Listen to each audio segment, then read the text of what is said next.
मुलांनो, मजेत ना? आता शाळेला नाताळाच्या म्हणजे ख्रिसमसच्या सुट्ट्या लागल्या आहेत ना, म्हणून मी शिल्पा नानी आज तुम्हाला सुट्ट्यांचीच गोष्ट सांगणार आहे. ऐका हां. गोष्टीचं नाव आहे चिनूची गोष्ट. बंगलोर शहराच्या दक्षिणेला म्हणजे साऊथला श्रेयस नावाची एक कॉलनी होती. छान सुबक सुंदर घरांची कॉलनी होती ती. तिथे खूप लहान मुलं राहायची. मुलांना खेळायला तिथे एक मोठं ग्राउंड म्हणजे मैदान होतं. तिथे आरव, आहान, नियती, ध्वनी अशी मुलं राहत होती. ती एकत्र शाळेत जायची, येताना एकत्रच परत यायची व संध्याकाळी 4 वाजता एकत्रच मैदानावर खेळायची, गप्पा मारायची व रात्री आपापल्या घरी परत जायची. तिथेच एक मेहरा नावाचं कुटुंब त्या कॉलनीत राहायला आलं.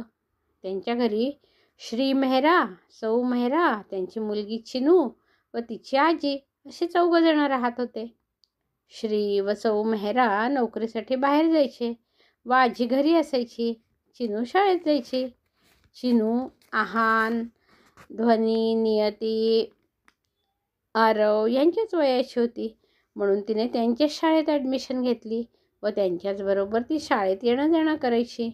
5 जण एकत्रच असायचे. चिनू खूप हसतमुख आणि सर्वांची मिळून मिसळून वागणारी होती, म्हणून सर्वांशी तिची मैत्री लगेचच झाली. व शाळेतून घरी येताना स्कूलमधून उतरल्यावर नियती चिनूला म्हणाली, चिनू, आम्ही रोज 4 वाजता या मैदानावर म्हणजे ग्राउंडवर खेळायला जमतो, तर तूही ये, खूप मजा येईल. ओके बाय असं म्हणून चिनू घरी गेली. जेवून खाऊन झाल्यावर 4 वाजता मुलं ग्राउंडवर म्हणजे मैदानावर खेळायला आली. खूप वेळ झाला तरी चिनू मात्र आली नाही. त्या मुलं म्हणाली, आता काही ही येत नाही असं वाटतं. कुठे अटकली आहे चिनू, काय माहिती, अजून का आली नाही? सर्व तिची वाट पाहत होते. पण 4:30 वाजता चिनू आली. हॅलो फ्रेंड्स म्हणाली. अरे किती वेळ लावलास ग? काय करत होती इतका वेळ? काय झोपली होतीस का? चिनू म्हणाली, छे मी दुपारी झोपत नाही. मग काय करत होतीस? अरे मी ना माझ्या आजीला किचनमध्ये मदत करत होती, म्हणजे स्वयंपाकघरात कामात जरा मदत करत होती. काय, तू आणि किचनमध्ये स्वयंपाकघरात मदत करत होती इतक्या लहानपणी? आम्ही तर बुवा काहीच काम करत नाही. त्यावर चिनू म्हणाली, हो, माझी आई दिवसभर ऑफिसमध्ये काम करून दमून घरी येते आणि आजी पण एकटी सर्व काम करू शकत नाही, म्हणून मी आजीला थोडी थोडी मदत करते. अच्छा, आपलं तर आता खेळायचं, मजा मस्ती करायचे दिवस आहे ना, नंतर तर हे सर्व करायचंच आहे, नियती म्हणाली. त्यावर चिनू म्हणाली, मी असं मानत नाही. ही मदत करण्याचे 2 फायदे आहेत. एक तर आजीला एकटीला काम करून थकवा येत नाही आणि दोघी मिळून पटकन काम आवरलं जातं. व दुसरा फायदा असा की मलाही खूप गोष्टी ऐकायला शिकायला मिळतात. भाजी चिरणं, कुकर लावायला मदत करणं, भांडी जागेवर लावणं अशी कामं बरोबर मी आजीबरोबर करते. कधी कधी तर तिच्याबरोबर बाजारातही जाते, म्हणून मला बरंच काही येतं. आहान म्हणाला, आम्ही तर नुसती आईला फरमाईश करून सांगतो की आम्हाला काय खायचं आहे आणि आई मस्त छान छान बनवून देते. कामं नाही करावी लागत आम्हाला. तू पण असंच कर ना, उद्यापासून लवकर खेळायला येत जा ना 4 वाजता. पण चिनू रोजच उशिरा यायची 4:30 वाजता व इतर मुलं तिला चिडवायची, या शेफ मॅडम, या स्वयंपाक करणाऱ्या मॅडम, काय बनवलं आज? चिनू त्यांच्या बोलण्याकडे लक्षच द्यायची नाही व म्हणायची, चला चला खेळायला सुरुवात करूया. थोड्याच दिवसात शाळेला नाताळाच्या म्हणजे ख्रिसमसच्या सुट्ट्या लागणार होत्या. 23 तारखेपासून सुट्ट्या लागणार होत्या, तर 10 दिवसाच्या पूर्ण 10 दिवसाच्या सुट्ट्या. तर 22 तारखेला मॅडम म्हणाल्या की आपण शाळा सुरू झाल्यावर दरवर्षी जानेवारीमध्ये खेळाच्या स्पर्धा घेत असतो ना, तर यावर्षी स्पोर्ट्स कॉम्पिटिशनच्या आधी एक दिवस आपण आपली एक वेगळीच प्रतियोगिता म्हणजे स्पर्धा ठेवणार आहोत. कोणती स्पर्धा कोणती प्रतियोगिता मॅडम, लवकर सांगा ना असं म्हणून मुलं गलका करू लागली. मॅडम म्हणाल्या, अरे हो, तेच सांगते ना मी, तेच सांगणार होते. तुम्ही गडबड बंद करा बघू आधी आणि ऐका. आपण कुकिंग कॉम्पिटिशन ठेवणार आहोत, म्हणजे पदार्थ बनवण्याची स्पर्धा. पण अजून तुम्ही मुलं लहान आहात ना, तेव्हा गॅस, स्टोव असं काही न वापरता, शेगडीवर गरम न करता पदार्थ बनवून दाखवण्याची स्पर्धा ठेवणार आहोत. ही स्पर्धा मिनी सायकल कंपनीवाल्यांनी आयोजित केलेली आहे व जिंकणाऱ्याला बक्षीस देणार आहेत सायकल, प्रथम क्रमांकाला. हे ऐकून आहान, आरव, नियती, ध्वनी मनात नाराज झाले, कारण त्यांना काहीच बनवता येत नव्हतं. चिनू मात्र खुश झाली, कारण तिला खूप पदार्थ बनवता येत होते. संध्याकाळी सर्व मैदानावर जमले, म्हणजे ग्राउंडवर आले, पण कोणीच कोणाशी काहीच बोलत नव्हतं. मनातून नाराज होऊन सर्व चूप बसले होते, कारण त्याला कॉम्पिटिशनमध्ये काहीच बनवता येणार नव्हतं. पण सायकलचा विचार मात्र त्यांच्या डोक्यात होता. मग तेवढ्यात चिनू ग्राउंडवर आली व म्हणाली, काय झालं, सर्वजण चुपचाप का बसले? तेव्हा आहान म्हणाला की हो, आम्ही दुःखी आहे, पण तू तर खुश असेल ना, कारण तुला स्पर्धेत भाग घेऊन सायकल पण जिंकता येणार आहे. पण आम्हाला तर काहीच करता येत नाही, तेव्हा आम्हाला स्पर्धेत भागही घेता येणार नाही, सायकलही आम्हाला मिळणार नाही, म्हणून आम्ही नाराज आहोत आणि चूप बसले आहोत. त्यावर चिनू म्हणाली, मी काही सुचवू का? त्यावर सर्व मुलं तिच्या तोंडाकडे पाहू लागली, जणू काही म्हणत होती की तू आमची मस्करी थट्टा करू नकोस हं. त्यावर चिनू म्हणाली, बघा, आता उद्यापासून 10 दिवसाची आपल्याला सुट्टी लागणार आहे ना.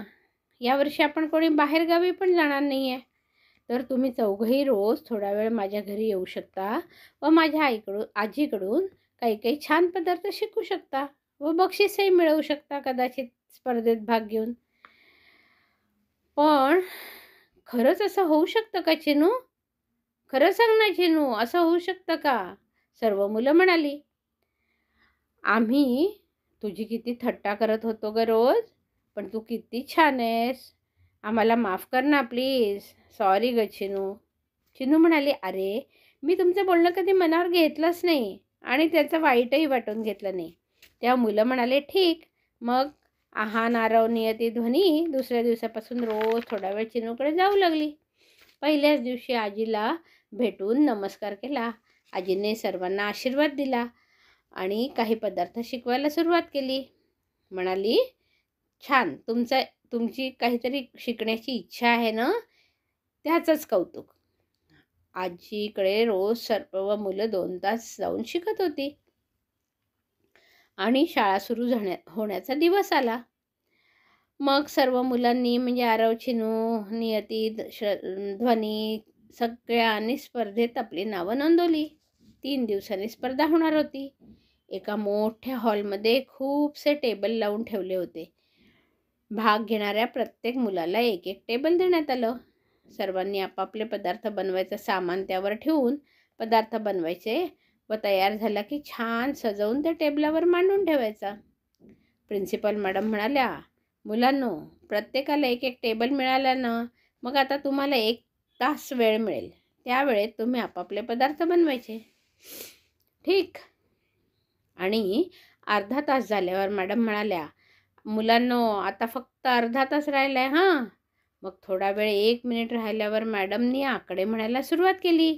10, 9, 8, 7, 6, 5, 4, 3, 2, 1, स्टॉप. सर्वांनी हात थांबवले. स्पर्धा संपली. मिनी सायकल कंपनीचे जोशी साहेब पण तिकडे आले होते. मॅडमने त्यांना बरोबर घेऊन सर्वांचे पदार्थ एक एक करून चाखायला सुरुवात केली.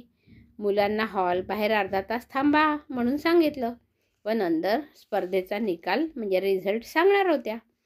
सर्वात आधी मॅडमने सर्वांचं अभिनंदन केलं आणि आरवला सांगितलं की तू सरबत बनवलं होतंस ना, पण त्यात साखर कमी झाली होती.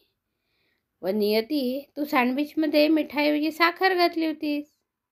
आहान, तू कॉफी छान फेसाळ बनवली होतीस, पण कॉफी पावडर जरा जास्ती घातल्याने ती कडू लागत होती कॉफी. ध्वनी, तू मोनॅको बिस्किटवर टॉपिंग लावून स्नॅक्स तयार केले, छान दिसत होते, पण सॉस आणि चटणी जास्ती झाल्याने ती बिस्किटं ओले होऊन तुटत होती. रोहन, सिद्धार्थ, आकाश, तुम्ही पण प्रयत्न छान केले, पण थोडं काहीतरी कमी जास्ती होतं. पण एक डिश सर्वात परफेक्ट होती, सर्वात छान होती. ते म्हणजे चिनूने बनवलेलं व्हेजिटेबल अँड फ्रूटचं सॅलड, म्हणजे भाज्या आणि फळं मिळून बनवलेलं सॅलड. त्यात मीठ, सॉस, सलाड ड्रेसिंग सर्वच योग्य प्रमाणात होतं व फळं आणि भाज्या नीट एकसारख्या फोडी चिरलेल्या छान दिसत होत्या व लागतही होत्या. हेल्दी अँड टेस्टी, चव पण छान. त्यामुळे पहिलं बक्षीस तिला मिळणार आहे. पण बाकी मुलांनी त्याच्याकरता नाराज होण्याची गरज नाही बक्षीस न मिळाल्यामुळे. तुम्ही यावेळी भाग घेतला, प्रयत्न केला, याचं कौतुक आहेच. आता यावेळच्या चुका समजून घेऊन पुढच्या वर्षी छान प्रगती करायची व बक्षीस मिळवायचं. कळलं? या जोशी साहेब, तुमच्या मिनी सायकल कंपनीची सायकल हे बक्षीस या चिनूला द्या. जोशी साहेबांनी तिचं अभिनंदन केलं व तिला सायकल बक्षीस दिली. संध्याकाळी सर्व मैदानावर जमले तेव्हा चिनूने सायकल पण ग्राउंडवर आणली होती व सर्व मुलांनी मिळून चिनूचे अभिनंदन केले. तेव्हा चिनू म्हणाली, हे बक्षीस माझं एकटीचं नाही, आपण सर्वच ही सायकल चालवणार आहोत. चला, प्रत्येकाने एक एक चक्कर मारा सायकलवर. हे ऐकून मुलं खुशीने टाळ्या वाजवू लागली. चिनू म्हणाली की आजी म्हणते आनंद सर्वांनी मिळून मनवला की तो वाढतो. सर्वांना मजा आली. मग मुलं म्हणजे आरव, आहान, नियती, ध्वनी म्हणाले, आतापासून आम्हीही घरी काम करू लागू. आपापल्या वस्तू जागेवर ठेवू, रूम साफ ठेवू, कपडे, दप्तर, बूट, मोजे सर्व जागेवर ठेवू. आईलाही कामात मदत करू, पदार्थ बनवायला शिकू. मग सर्व मुलांनी चिनूला हे पे पुरे, हे पे पुरे, हे पे पुरे असं 3 वेळा म्हटलं आणि मुलं आपापल्या घरी गेली. तर मुलांनो, आवडली ना गोष्ट तुम्हाला? तुम्हीही ही गोष्ट ऐकून सर्व शिकणार आहात ना? आईला मदत करणार आहात ना? आपल्या वस्तू जागेवर ठेवून रूम साफ ठेवणार आहात ना? गुड. तर गोष्ट आवडली ना चिनूची? मग लाईक आणि कमेंट करून सांगायचं हां या शिल्पा नानीला यूट्यूबवर. आणि सबस्क्राईब आणि शेअर मात्र नक्की करायचं. म्हणजे मग अजून छान छान गोष्टी पुढच्या वीकमध्ये ऐकायला मिळतील. भेटू तोपर्यंत बाय बाय.